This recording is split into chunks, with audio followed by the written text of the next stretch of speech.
E allora eccoci tornati in studio nuovamente, TV7 Match.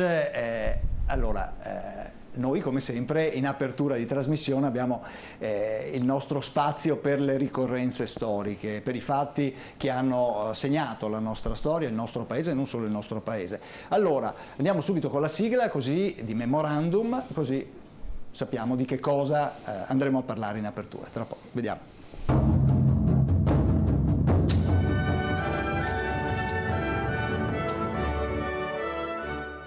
Memorandum. Storia e memoria.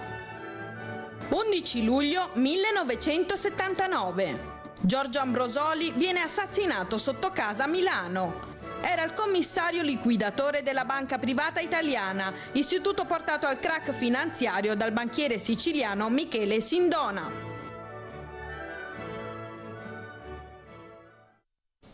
Ecco, questa è la ricorrenza che di cui andremo a discutere tra poco. Intanto saluto Graziano Azzalin che ci ha raggiunto nel frattempo, ricordiamo nuovamente consigliere regionale del Partito Democratico a Palazzo Ferrofini in Veneto. Allora, l'omicidio dell'avvocato Giorgio Ambrosoli.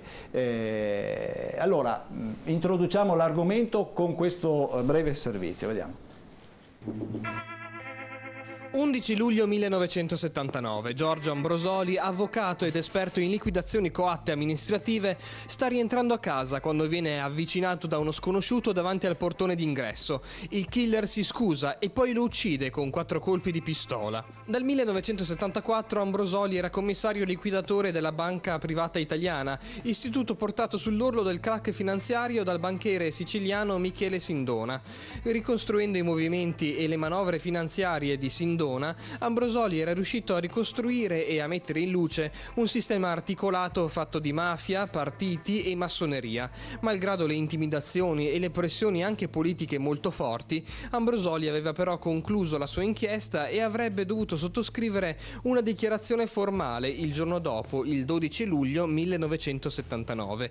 Il killer, William Joseph Haricot, fatto arrivare appositamente dagli Stati Uniti, fu pagato da Sindona con $25.000 in contanti e con un bonifico da $90.000 su un conto bancario svizzero. Il 18 marzo 1986 Michele Sindona e Roberto Venetucci, quest'ultimo trafficante d'armi e figura di collegamento con il killer, furono condannati all'ergastolo per il delitto. Ai funerali di Ambrosoli non era presente nessuna autorità pubblica, fatta eccezione per i vertici della Banca d'Italia. Ecco qua, allora, una figura significativa, un uomo che viene lasciato, resta solo un po' in questa vicenda, non gli viene data la scorta malgrado le continue minacce e pressioni che appunto gli vengono fatte durante il suo lavoro. Ambrosoli, perché viene ucciso a Cantalutti? Qui c'è una dietrologia che si è scatenata nel corso di questi anni, di tanti anni, perché forse l'omicidio Ambrosoli è stato il primo episodio nella storia della Repubblica Italiana, il primo episodio eclatante di una mano rimasta ovviamente nascosta, perché i mandanti non furono mai individuati, furono condannati il killer e la spalla, diciamo così, ma i mandanti non furono mai individuati. Le voci si rincorsero per molto tempo, ancora adesso parlare di Sindona, il nome Sindona evoca tutta una serie di trame che sono passate attraverso apparati dello Stato deviati, in parte confluiti nella massoneria deviata, la famosa loggia P2, della quale tanto si è parlato, ma rispetto alla quale ben poco si è poi potuto accertare in quanto a responsabilità e a fatti. Certamente oltre a questo vi furono anche molte figure di spicco, non solo e non tanto della politica italiana, anche se naturalmente spuntava sempre, come sempre in questi casi, il nome di Giulio Andreotti, no? Che sembra onnipresente in tutte le vicende un po' particolari di questa Repubblica. Però non furono mai individuati i mandanti politici, ma soprattutto i mandanti finanziari, economici.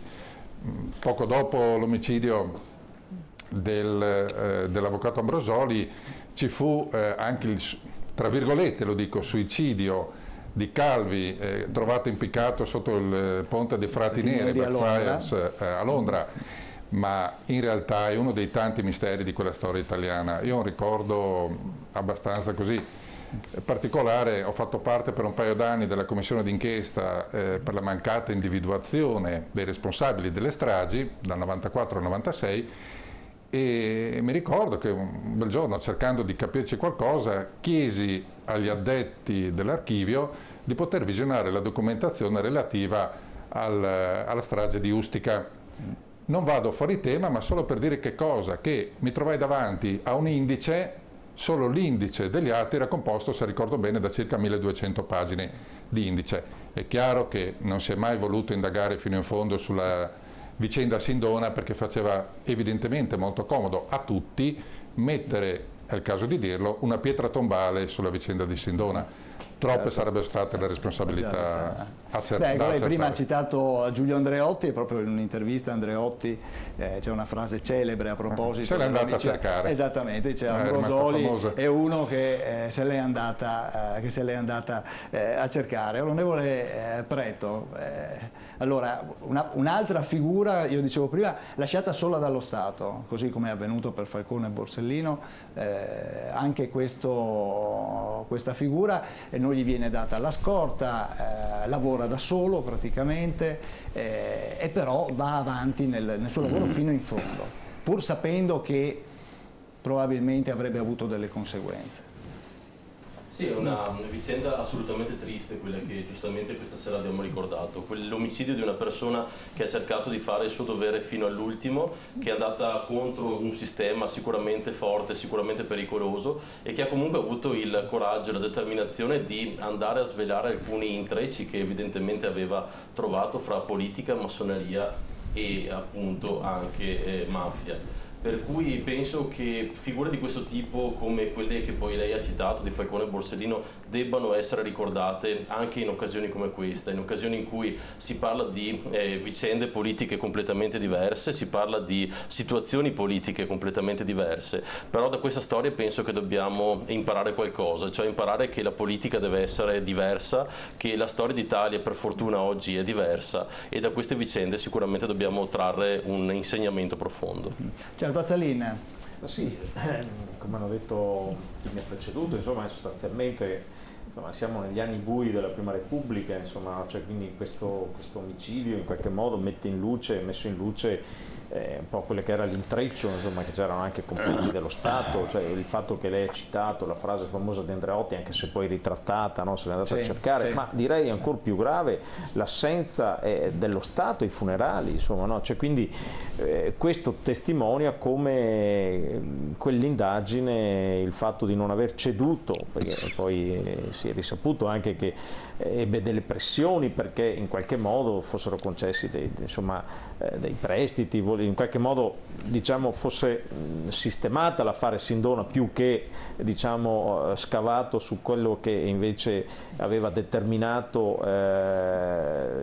tutto il sistema di potere attorno al Banco Ambrosiano, e quindi lui ha pagato con la vita, però lì c'è una responsabilità politica molto forte di chi allora rappresentava lo Stato e che rispetto a questi fatti non si assunse la responsabilità né di tutelare, vigilare per cercare di dare una schiarita. Insomma, erano gli anni ancora della Convenzio d'Escludendum, della contrapposizione politica forte che c'era in Italia, per cui faceva comodo anche un certo collateralismo anche massonico, insomma, no, tutta la vicenda delle P2 che poi è emersa, insomma, quindi in qualche modo credo che ha pagato oltre quelli che erano i suoi meriti professionali, che indubbiamente sono di alto valore etico, insomma.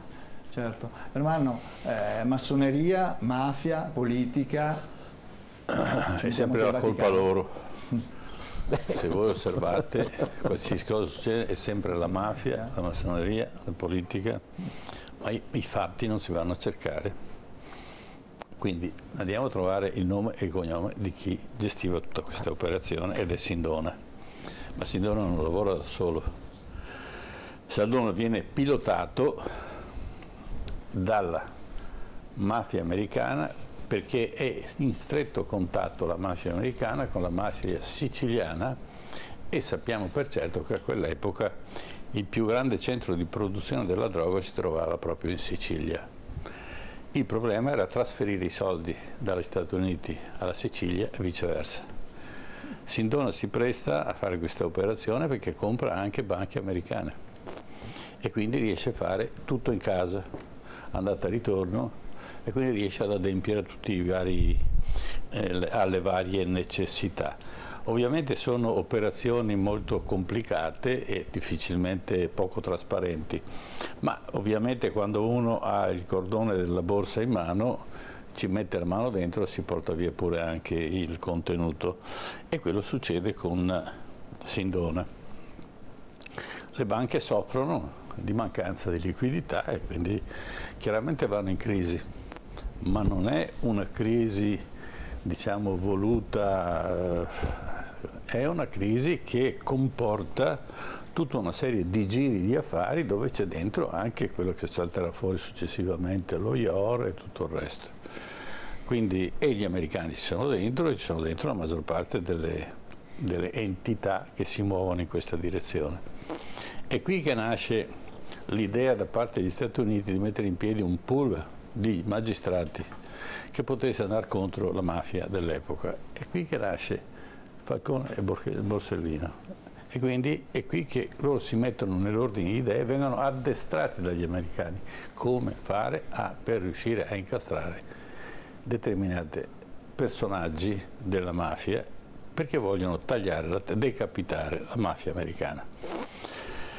Ovviamente Sindona rimane impigliato, la banca soffre di liquidità, quindi viene commissariata e viene messo a punto il nostro Ambrosoli, e Ambrosoli è quello che non c'è niente di particolare, fa le cose che si devono fare con estrema trasparenza.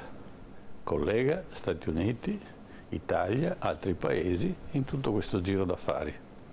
Alla fine cosa succede?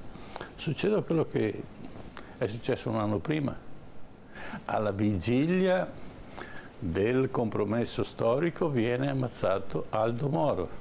Un anno dopo, alla vigilia della dichiarazione di deposito, delle conclusioni di tutto questo traffico di denaro illecito di Sindona, viene ucciso Ambrosoli. Bisogna farlo sempre all'ultimo momento perché non si sa mai, ultima ratio. Poi Sindona naturalmente si suicida, tra virgolette, perché chiaramente era scomodo e era a rischio di poter parlare, quindi in carcere beve l'ennesimo caffè, no? D'André dice quanto è buono il caffè.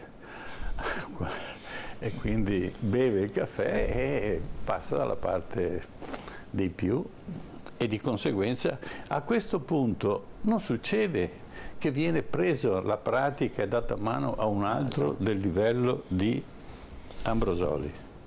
Si chiude tutto, si sgonfia tutto, si mette tutto a tacere e tutto va a finire così.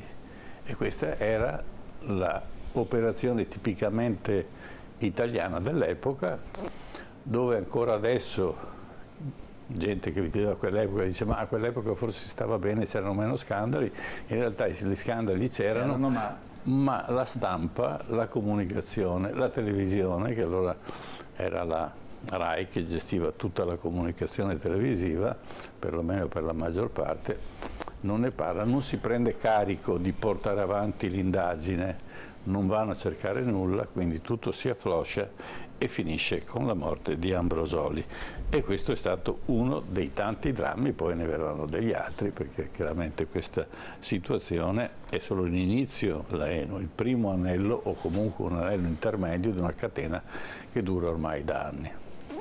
Bene, allora chiudiamo qua la nostra pagina dedicata alla ricorrenza storica, andiamo un attimo in pubblicità, ma torniamo subito e inizieremo a parlare allora di questa maggiore autonomia del Veneto, autonomia vera oppure stiamo facendo propaganda? Ne parliamo tra poco.